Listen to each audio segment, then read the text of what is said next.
Namo Buddhaya, Namo Trinarbia. Bapak Ibu umat Tridharma dari Klenteng Hoktik Tong Parakan, serta umat Tridharma dimanapun berada. Pada malam hari ini, saya ingin membahas sedikit mengenai laku bakti di dalam suatu dilema. Saya ingin mengemukakan dua cerita kejadian yang sesungguhnya. Yang pertama, ada seorang, katakanlah si A, yang saya kenal. Dia merupakan seorang organisatoris, juga seorang pedagang yang ulung, seorang yang sangat cerdas, mudah bergaul. Istrinya masih muda, kemudian dikuliahkan. Istrinya juga seorang yang pintar, sehingga dapat mencapai gelar dokter di dalam pengobatan tradisional. Anak-anaknya juga pintar-pintar semua. Setelah berusia lanjut, usahanya juga cukup maju dan bisa dipasrahkan. Yang mengelola usahanya adalah istri dan anak-anaknya. Lalu beliau berpikir untuk beristirahat dengan tenang di rumahnya.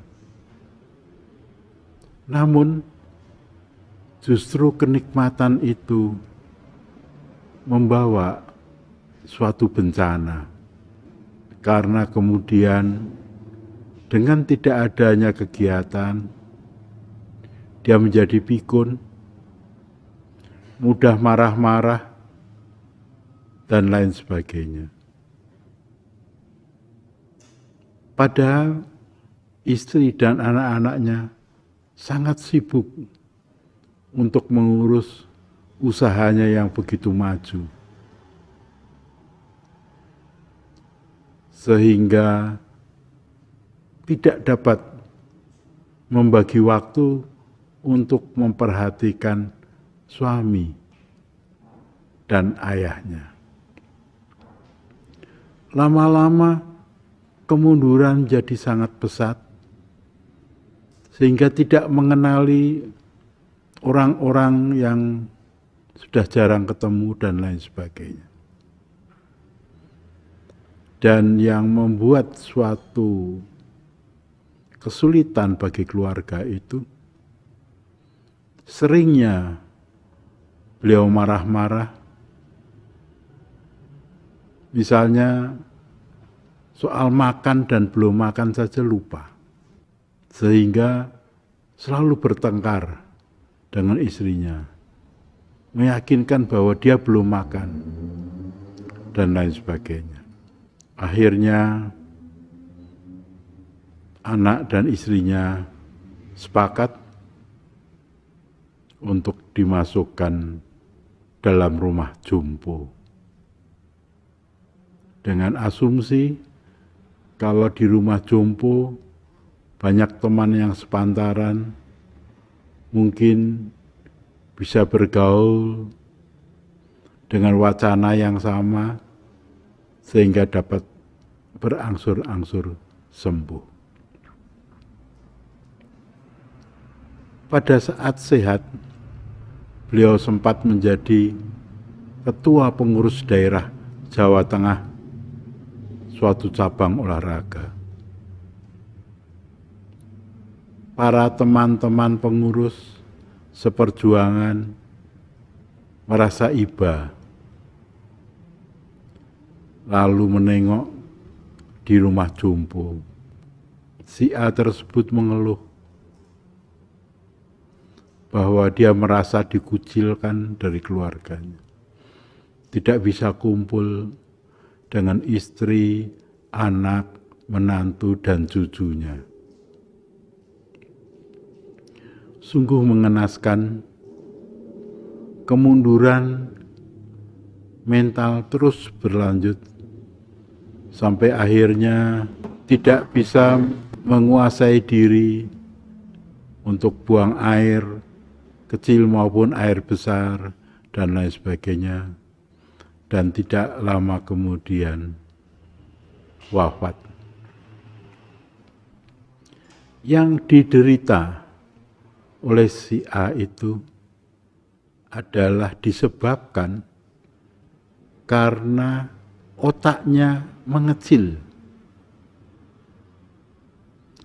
Nah, proses otak mengecil ini dapat lebih cepat apabila orangnya pemarah.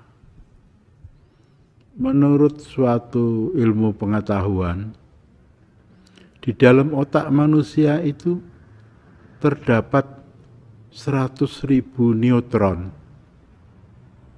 Setiap kali marah, neutron itu akan berkurang antara 10 sampai 50 buah. Apabila marah setiap hari dengan berapi-api, akan lebih banyak lagi neutron itu akan hilang. Maka di usia sekitar 60 tahun ke atas, bisa jadi neutron itu tinggal 50% atau 60%. Sehingga daya ingatnya berkurang, daya berpikirnya berkurang, dan lain sebagainya. Inilah yang menyebabkan seorang menderita suatu penyakit yang namanya Alzheimer atau kepikunan. Nah, oleh karena itu, di dalam pelajaran agama apapun, banyak ditekankan orang harus sabar, jangan marah-marah. Pernah saya katakan pada seorang yang berusia masih muda, dia mengatakan, wah kalau suruh sabar begitu, tidak bisa.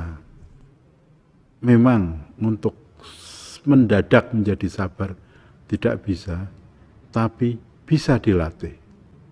Di dalam agama Buddha, pernah Sang Buddha mengatakan, Kanti Paramatapa, artinya kesabaran adalah merupakan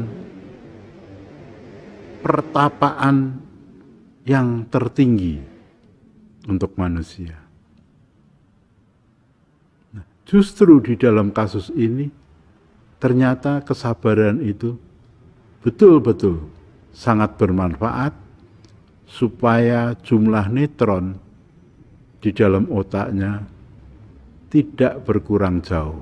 Disinilah, apakah seorang anak, bagaimanakah seorang anak harus berlaku bakti kalau orang tuanya menderita itu.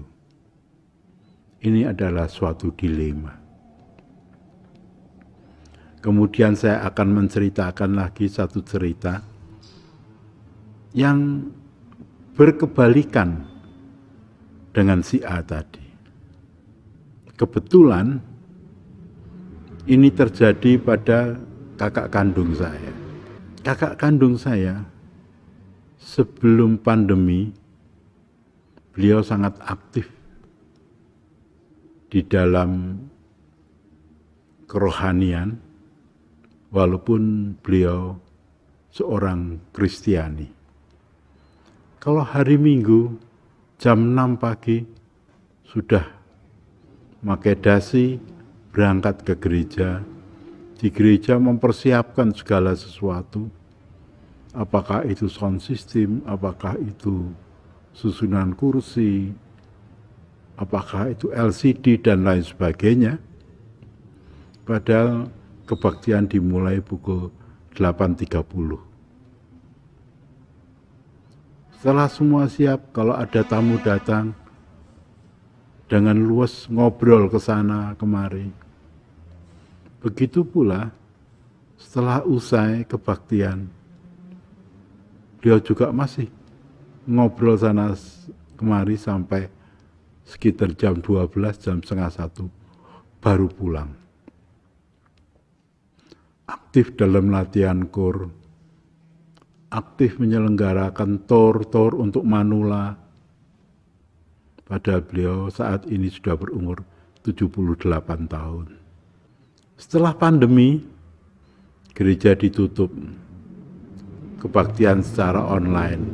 Pertama-tama terus mengikuti latihan paduan suara online, kebaktian online. Tapi lama-lama bosan. Nah, kemunduran terlihat setelah 2 tahun pandemi ini. Mulai pikun sama orang-orang yang dulu dikenal baik, lupa. Kejadiannya juga sama. Kadang-kadang sudah makan lupa kalau sudah makan dan lain sebagainya. Beberapa hari yang lalu, kakak ipar saya mengeluh pada istri saya. Kemudian saya setiap hari mencoba menghubungi bagaimana perkembangannya dan lain sebagainya. Dan saya juga minta tolong kepada saudara-saudara famili yang ada di Jakarta untuk menengok.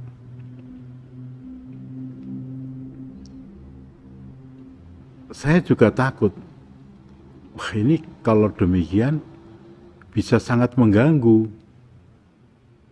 baik kakak ipar saya maupun anak-anaknya. Anaknya 4, cuman yang 3 berada di dalam satu kompleks, hanya beda blok. Kebetulan saya mendapat informasi tentang rumah jompo yang baru, fasilitasnya bagus dan lain sebagainya. Saya kirimkan per WA. Apa jawab dari kakak ipar saya?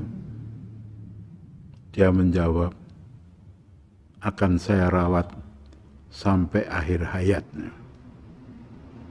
Berarti dia bertekad mendampingi kakak saya sampai akhir hayatnya. Begitu pula semua anak-anaknya juga demikian.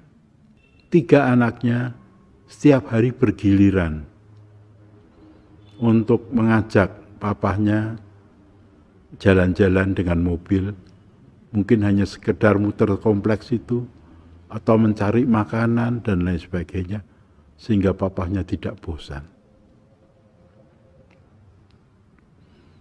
Ini kebalikan daripada yang saya katakan, yang saya ceritakan awal itu. Dengan dukungan keluarga yang demikian, tadi dijenguk oleh saudara sepupu saya, oleh keponakan-keponakan saya, sebagian besar tidak dikenali. Pada pagi hari datang 3 orang, yang dikenali hanya 1 orang. Sorenya datang 2 orang, yang dikenali hanya 1 orang. Tapi dia sempat berkata, merasa bersyukur karena masih bersama-sama dengan semua anak cucu. Nah, itulah perbedaan antara sesuatu pendidikan yang katakan kolot, kuno, dengan yang modern. Nah, coba kita lihat mengenai Tridharma kita, yang merupakan agama Buddha yang juga mempelajari tentang Taoisme dan Konfusianisme. Konfusianisme itu nabinya Nabi Konghucu sudah 2573 tahun yang lalu. Dilahirkan 551 sebelum Masehi. Pelajaran yang diajarkan oleh Nabi Konghucu tidak lain, tidak bukan adalah kebijaksanaan nabi-nabi purba. Raja-raja sekitar 2000 tahun, 2500 tahun, 2300 tahun seperti Raja Ngiao, Raja Sun, Raja Yi dan lain sebagainya.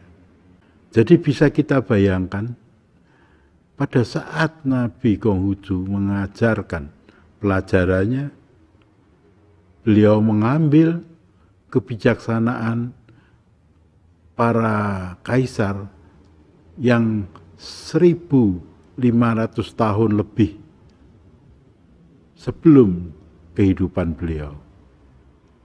Sekarang ditambah dengan 2573, berarti pelajaran-pelajaran Nabi Konghucu itu sesungguhnya diambil pada masa sekitar 4000 tahun lebih yang lalu.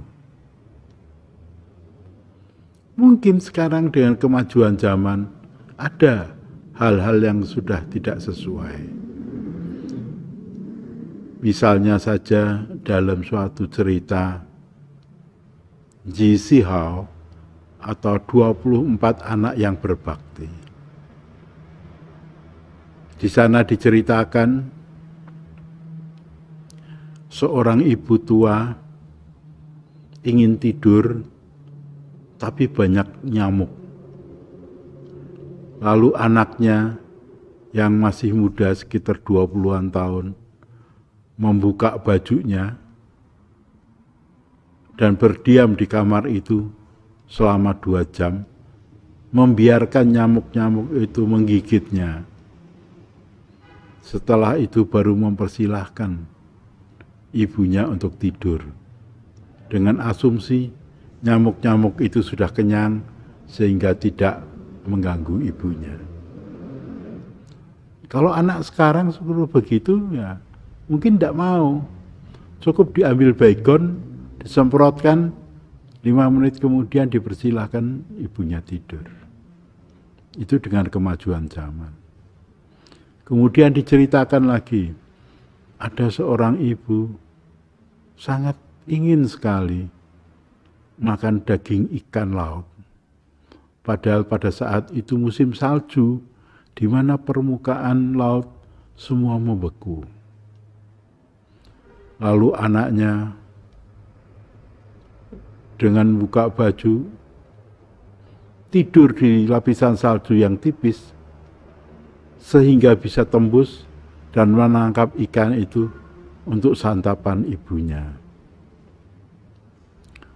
Jadi diceritakan begitu hebatnya pengorbanan si anak terhadap ibunya pada saat itu.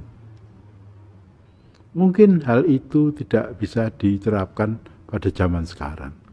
Tapi setidak-tidaknya kita harus mengingat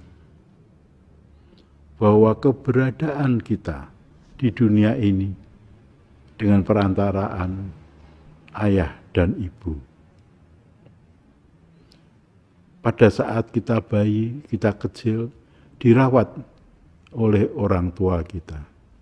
Kalau kita sakit, mereka juga berusaha mengobatinya ke dokter dan lain sebagainya. Betul-betul sangat merepotkan. Maka setelah orang tua kita tua, kita pun harus ingat membalas budi untuk merawat, memperlakukan orang tua kita sebaik-baiknya Jangan sampai orang tua kita menderita, tidak suka, dan lain sebagainya. Sebagai landasan daripada cerita saya ini, akan saya bacakan sumber dari 2 kitab, yaitu yang pertama dari Buddhism. Saya akan mengambil dari Sigallowada Sutta. Maaf, saya akan pakai kacamata dulu supaya dapat membaca dengan terang. Sigallowada Sutta ini terdapat pada Sutta Pitaka bagian Digha Nikaya. Yang akan saya bacakan adalah yang pasal 28. Demikian bunyinya. Oh, putra kepala keluarga, dalam 5 cara seorang anak harus memperlakukan orang tuanya seperti arah timur. Dahulu aku dirawat oleh mereka. Sekarang aku akan merawat mereka. Aku akan memikul beban kewajiban-kewajiban mereka. Aku akan mempertahankan keturunan dan tradisi keluarga. Aku akan menjadikan diriku pantas menerima warisan. Aku akan memperlakukan perbuatan-perbuatan baik dan upacara agama setelah mereka meninggal dunia. Nah, ini adalah merupakan isi dari Sigallowada Sutta, bab yang ke-28. Bagaimanakah seorang putra harus memperlakukan pada orang tuanya. Kemudian, saya juga akan bacakan dari kitab suci, kitab suci umat Konghucu. Tiongyong bab 14 ayat 2. Di dalam kitab Sanjak tertulis, keselarasan hidup bersama anak istri itu laksana alat musik yang ditabuh harmonis. Kerukunan di antara kakak dan adik itu membangun damai dan bahagia. Maka demikianlah hendaknya engkau berbuat di dalam rumah tanggamu. Bahagiakanlah istri dan anak-anakmu. Ini merupakan kewajiban sebagai seorang ayah. Nah, sekarang kalau suatu waktu kita melihat orang tua kita melakukan sesuatu kesalahan, bagaimanakah sikapnya? Di dalam kitab suci ini disebutkan, apabila orang tua melakukan kesalahan, coba utarakan dengan penuh kesopanan kesalahan tersebut. Akan tetapi, kalau orang tua tidak mau berubah, berhentilah dalam sikap laku bakti. Nah, jadi sebagai seorang anak tidak layak mencela, memaki, bahkan bertengkar dengan orang tuanya. Harus tetap di dalam batas-batas sopan, halus, mengemukakan kesalahannya. Apabila orang tuanya tetap tidak bisa dirubah, berhenti di situ. Harus tetap di dalam sikap bakti. Demikianlah uraian saya pada malam hari ini. Penuh harapan saya, Bapak, Ibu, saudara-saudara Tridharma dimanapun berada, dapat mengambil manfaat dari apa yang saya kemukakan ini, khususnya di dalam menjaga supaya kita tidak sampai terserang Alzheimer atau kepikunan. Coba kita belajar dalam kehidupan ini untuk selalu bersabar, selalu bersyukur dengan apa yang terjadi, sehingga kehidupan kita bisa tenang, tidak gelisah. Dijauhkanlah sesal penyalahan terhadap sesama manusia, maupun sesal penyalahan terhadap Tuhan yang Maha Esa. Semoga semua makhluk hidup berbahagia. Sadu, sadu, sadu.